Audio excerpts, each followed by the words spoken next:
the scene. He's got the voice that's mean, asking those questions that you never seen. He's got that fire, burning bright and clean. Andrew Keen making waves, break the routine on the Keen on show. He brings the heat, asking the minds, digging deep till they bleed. No sugar-coated truths, no lies to deceive. Andrew Keen, the master of the interview beat. He's got the knowledge, he's got the flair, challenging ideas with a fearless stare. With every question, he's uncovering what's there. Andrew Keen, a truth seeker, he's aware. Hello, everybody. It's Saturday, June the 15th, 2024. Halfway through June, almost halfway through 2024. But according to Keith Teare, the editor of That Was the Week, my guy, when it comes to news about technology in Silicon Valley, we're at the end of the game. That at least is the implicit conclusion of his newsletter this week. His That Was the Week newsletter. Checkmate. The game is over, at least according to Keith, or certainly perhaps in a sense the AI game. Keith, can we all go home now? Are we at the end of the game? Is everything finished? Well, chess competitions always have multiple games. So this is checkmate on the current board. There can be subsequent games where things change. People can make mistakes. People can make good moves. But for this phase of the game, what's happened is that OpenAI has pulled off the impossible by getting Microsoft and Apple on board, integrating it into the front end that we users experience, sitting on top of their platforms. And that is the place to be. That is a great place to be. They've also therefore locked Google out, temporarily at least, of being in that position. So Google's offering is restricted to Google and isn't being platformized in the same way that OpenAI is being platformized. So in a sense, OpenAI is now conclusively the winner of this first phase. One can draw conclusions about what might happen next. And in my editorial, I talk about rumblings already at Microsoft that they might want to build their own internal product.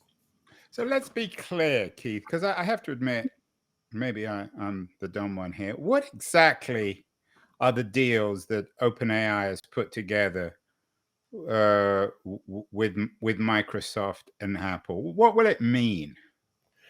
Well, to do what OpenAI does is super expensive, and their Microsoft deal is mitigating expenses primarily. They got Microsoft to put up almost an unlimited amount of computing and storage power, mainly computing power, using NVIDIA chips, who are another big winner in this first phase.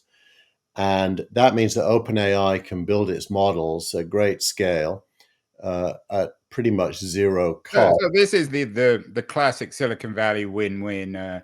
Microsoft gets a big chunk of OpenAI access to the algorithm, the code, but doesn't have to pay. And in exchange, they give services to OpenAI. Correct. And so it is a win-win. Microsoft being Microsoft, they're incredibly uncomfortable having somebody else's code sit on top of all of their products. So little by little, having just made that acquisition that we talked about a few weeks ago, I forget what it's called now, but Reid Hoffman's AI company, they are now busily with one of the old founders of DeepMind. Yeah, it's interesting you called it Reid Hoffman's company. It's actually one of the co-founders of DeepMind. You got what's his name, Mustafa, who worked at Google and then got thrown out, and now it's not Anthropic, it's the other one that got. We'll remember in a minute. If any viewers can, it's forgettable because it failed. Although they presented it as a win. But the key is this week the rumblings were that individual, Mustafa, is being given access to OpenAI's algorithms due to Microsoft's deal. Well, he's the head of AI now at Microsoft. Right. And it's all sort of very, very incestuous, for better or worse. It's very incestuous. And Microsoft has an itch that always scratches, which is wanting to own its own code base.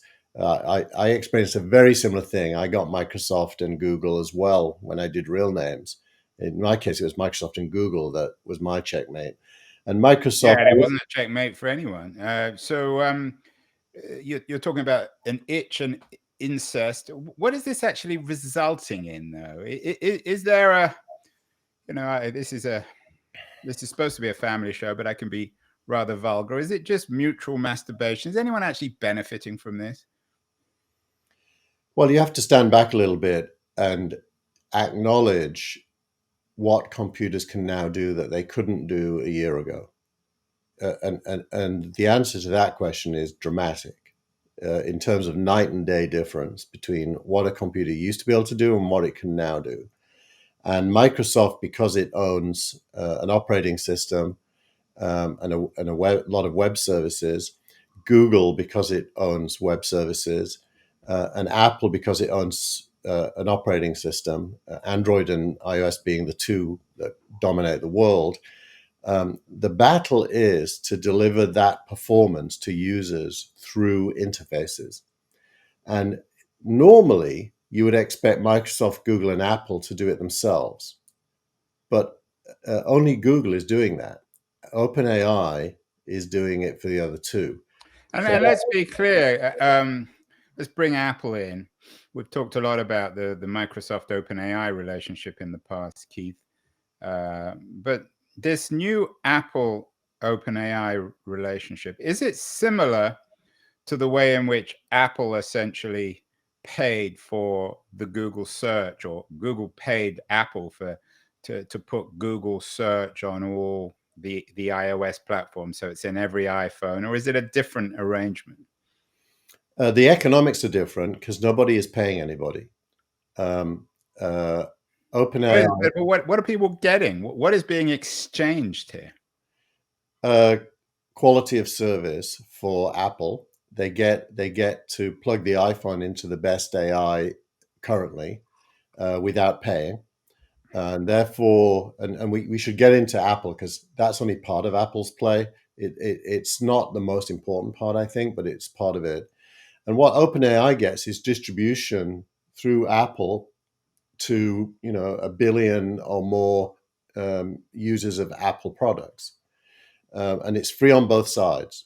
But So this all sounds very biz devy, Keith, and we're in a frothy period in economics, so it's always the biz dev guys that do well and make the deals. But what will that actually mean to an iPhone user like me? I can already put the OpenAI app on my iPhone. How will this change the iPhone experience? the OpenAI deal won't change your iPhone experience if you're already savvy enough to have OpenAI on the app. Well, that's not very hard. You just download the app. Yeah, but if you look at the number of OpenAI downloads compared to the number of iPhones, it's about 10%. What this will do is give OpenAI 100%, and it will be built into Siri, so there's nothing. There'll be nothing new to do. So Siri will essentially be turned into, or Siri now be powered by OpenAI, and Apple have waved the white flag on AI and recognized that whatever powered Siri in the past was inadequate, and that they're upgrading it and using OpenAI. Yeah, the Apple Worldwide Developer Conference distinguished between two kinds of AI. You could think of it as world-facing or inward-facing.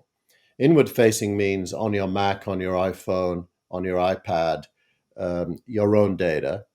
And outward-facing means asking questions about the world. And OpenAI owns the outward-facing. And when you ask Siri something that needs an outward-facing query, it will say to you, can I forward this to OpenAI? You'll say yes, and it will just happen. So basically, when you talk to Siri now on your iPhone, or when you will talk to Siri on your iPhone, you're really talking to OpenAI. When you ask questions pertinent to OpenAI, but if you don't, so it's otherwise. What does that mean? Pertinent? well, let's say you ask Siri, where's that spreadsheet I did last week about such and such a company? It won't need to ask OpenAI. It will know the answer. Because it knows you through your... Yeah. And so what Apple have done, and by the way, there's a huge underlying story here. What Apple has done, both Apple and Microsoft in the last week have tried to expose your private data to an AI platform. And it's night and day how different they approached it. Microsoft built a product called Recall, and Recall literally took a screenshot of everything you do every 5 seconds, including your microphone, your camera, everything, and built a database of your stuff using screenshots and capturing. Legally or illegal? I mean, obviously it's not illegal, but consciously, are they... They built it into Windows 11. You can turn it off.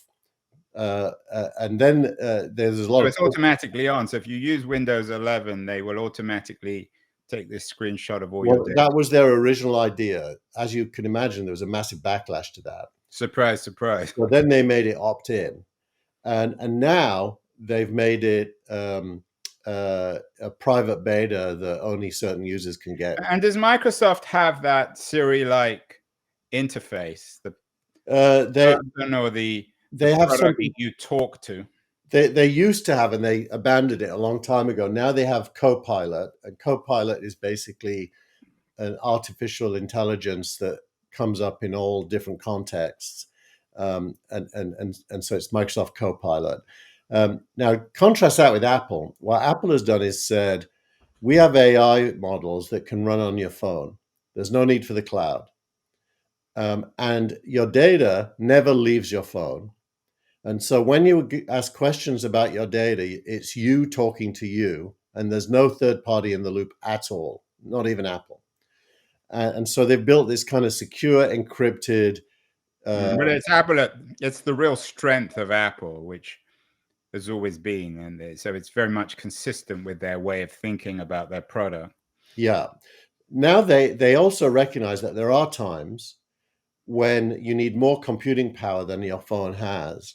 So they've also launched the Apple Intelligence Cloud, which is also encrypted. And even Apple can't open the encryption. There's no keys for Apple to open it, so nobody can get to it. So what this suggests, Keith, is that history is really repeating itself. We're just going to go another battle between Apple and Microsoft's utilization of OpenAI technology. Yes, I think that's exactly right. No, but wait, all of the Apple stuff I just described is Apple's own code. They're not partnering with OpenAI there. They have built their own models. They're only partnering with OpenAI for things OpenAI is good at that Apple doesn't intend to address, which is everything that is not related to your data. If it's not related to your data, they'll let OpenAI answer. Like if you want to know what's the history of Byzantium Rome, that's an OpenAI question. But it's still a big bet. I mean, if you want to know the history of Byzantium Rome, you can still Google it on your iPhone, and you get reasonable response if you know your way around Google. They're betting, or somebody is betting, OpenAI is betting, that in the long run, if you want to know about Byzantium, you want to ask your Siri, and the response will be much better than if you use the traditional Google search, or the Google search on the iPhone. Yeah, I would separate out productivity from quality. The quality of the answers on Google, Google doesn't really do answers, right? It gives you 10 blue links. But if you do the work, you'll get to the answer. And Google wants to... It isn't that hard. You just click on one of the links. Yeah, but you actually end up reading quite a few because... Well, you usually, if you want to know Byzantium, the first thing that will probably come up is Wikipedia, and you click on that. So it's not that big a deal. Well, compare that. It's like the difference between reading a book and having a highly accurate summary of a book. OpenAI will give you mostly, way less hallucination these days, by the way. It will mostly give you a very, very good answer that's a summary with all the right bullet points. It's linear. It's okay. So that you sound like you work for OpenAI, Keith. I'm not sure that will be as simple as you're presenting. Well, I know. I'll say that. Let's talk about the Byzantium one then. So let's say we know how you do it on Google on your iPhone. You go through probably Wikipedia and you click on the link and you read that. How will it work? You'll go to Siri and you'll say, "Tell me about Byzantium." And where will Siri be getting its information about Byzantium? From OpenAI? Siri explicitly will tell you it's going to OpenAI. It's ironic, Keith. My iPhone now is thinking that I'm asking it, Siri, which I never talk to it. So something creep is going on. Go on. So basically, Siri will Shut up. No, I wasn't talking to you, Keith. I was talking to Siri. Siri will explicitly tell you it's forwarding your question. So look, I'll do it now. Siri, what is the summary history of Byzantium, Rome? Byzantium, later known as the Eastern Roman Empire or Byzantine Empire, has a fascinating history that spans over a millennium. Here's a concise summary. Byzantium began as a Greek colony founded by Byzos around 657 BCE. Okay, we got it. This is not a Siri show, Keith. So yeah, now this currently is. Let me show you this. What I've also, Andrew, just one thing. What I've also got, and you can't really see it because my phone is focused on me, but I've also got the document. So it was speaking, but it also gave me the full document.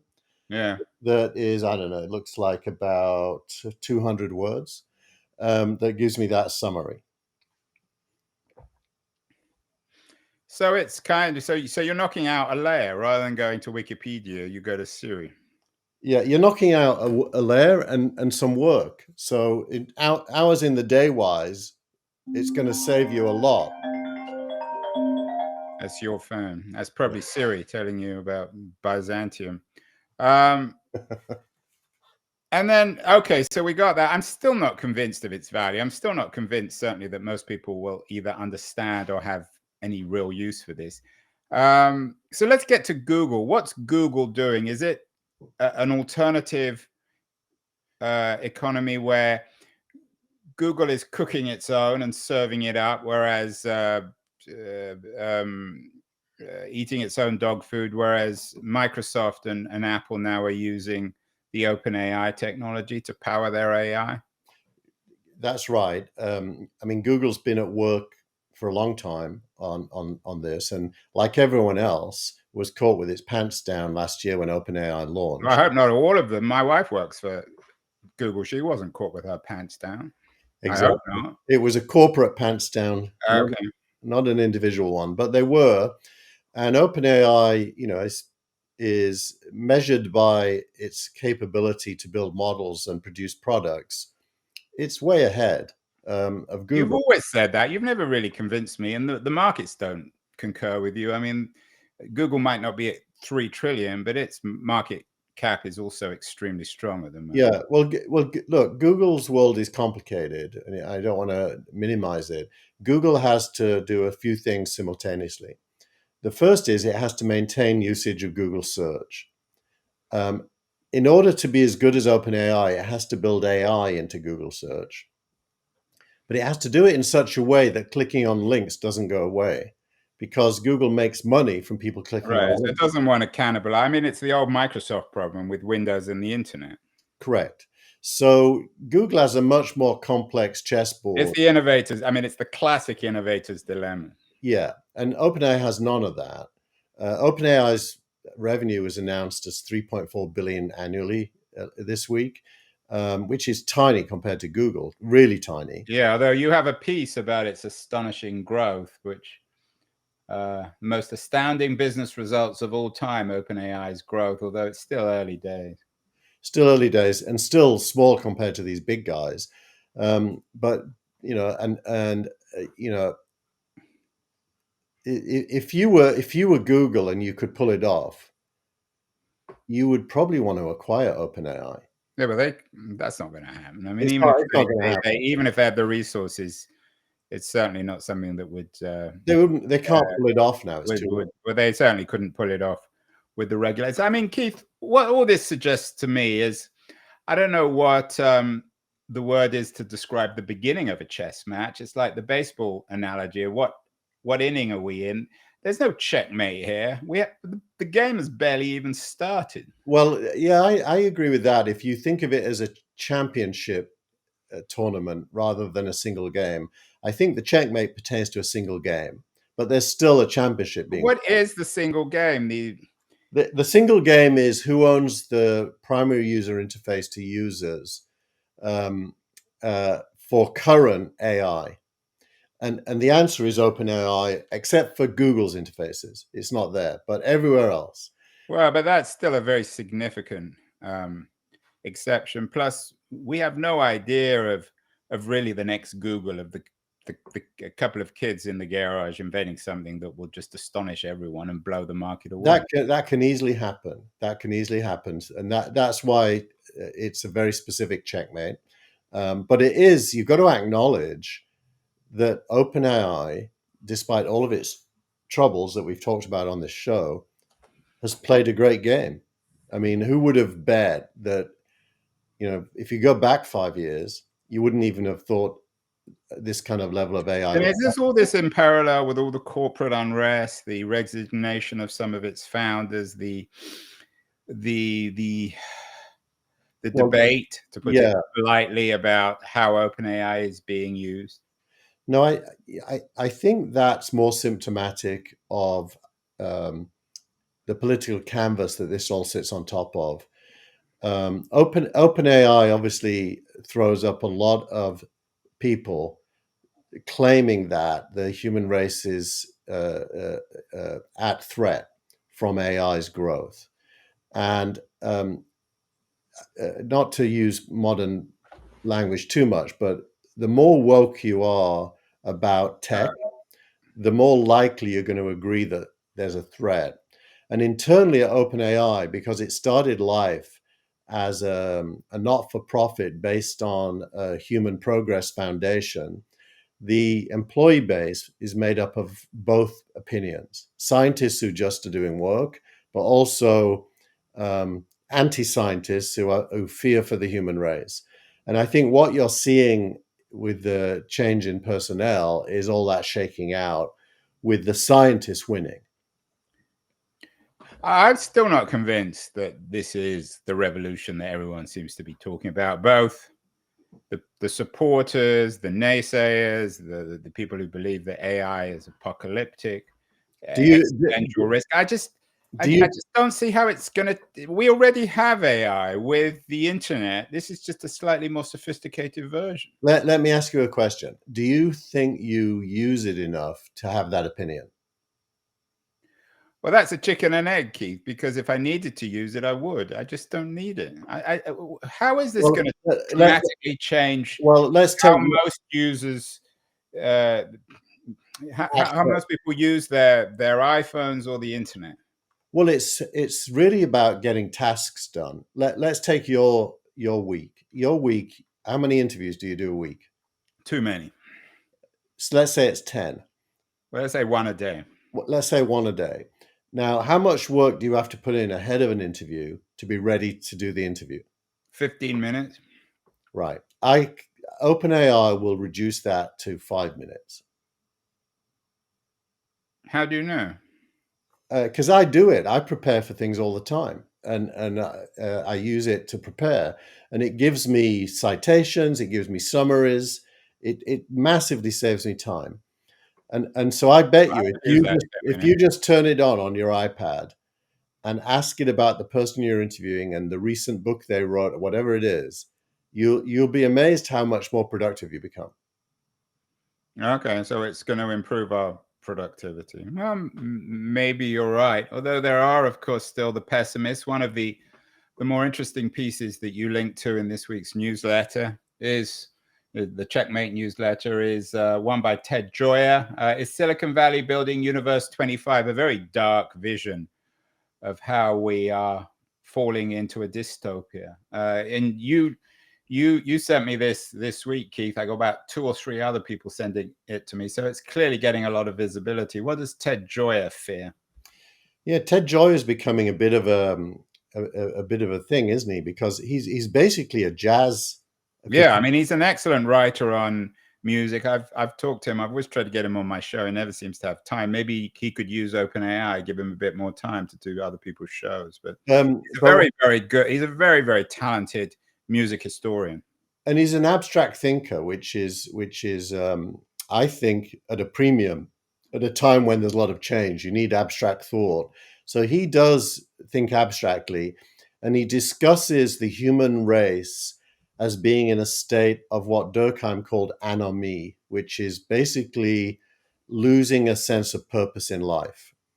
And he talks about the things you would need to have a sense of purpose being rules-based repetition. So he's basically, there's quite a strong line between that Durkheimian vision and authoritarianism, because the more libertarian and free-form life is, the more aimless he believes humans become. And is his essay focusing on the smartphone, like so many arguments about our age of anxiety, is that the phone is somehow taking us over? It's not only the phone, it's really what you do on screens generally, which he is mainly focused on young people and mainly focused on social media, including TikTok. I mean, of course, he's describing something real. TikTok is a mindless entertainment stream that can last for hours if you allow it to. And so he's not entirely wrong in how he's describing things. So then the question becomes, is that a complete picture of the average brain of a social media user? Are these social media users really that robotic? Or are they actually consciously making choices that represent only a partial view of who they are and what they are and their life? He talks about suicide as well, by the way, as one of the consequences. Yeah, and Durkheim wrote a lot about that. So is this just 2.0 of Durkheim's criticism of industrial society? Digital industrial society is going to make us even more isolated, alienated, depressed?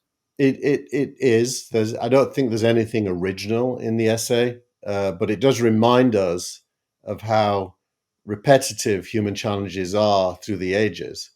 Almost anything in civil society, which is a Gramscian word for life, almost anything in civil society that is a distraction from purpose, which is a Calvinist idea, this Calvinist idea of purpose. Anything that's a distraction from purpose is considered fundamentally damaging to human organization. And so the ability of the human to have freedom of thought and leisure and absence of goals, just enjoyment, is not considered good. And I presume that Joya would be horrified then with the AI revolution. It's just more of the same. Yeah, exactly. Whereas I think the goal of humanity is a total absence of purpose and just pure joy. And so to me, anything that removes work and structure as a precondition for life is good. You're a bit of a hippie, Keith. Do you believe in free love too? I've never paid for love, Andrew, so I must. Well, finally, let's get to the end here. We're living in an age of where everything's being driven by the OpenAI revolution or the AI revolution. Your startup of the week is Databricks. They're would it be fair to call Databricks one of the plumbing companies of this new AI economy, Keith? It is exactly that. And Thomas Tungers wrote this piece about their earnings results, and they are one of the winners. And Tungers described their results as sensational growth, rather like OpenAI. They're all in the plumbing system. Everyone in this plumbing system is getting exceptional growth, so to speak. Yeah, and I use the competitor Snowflake, which is bigger but growing slower.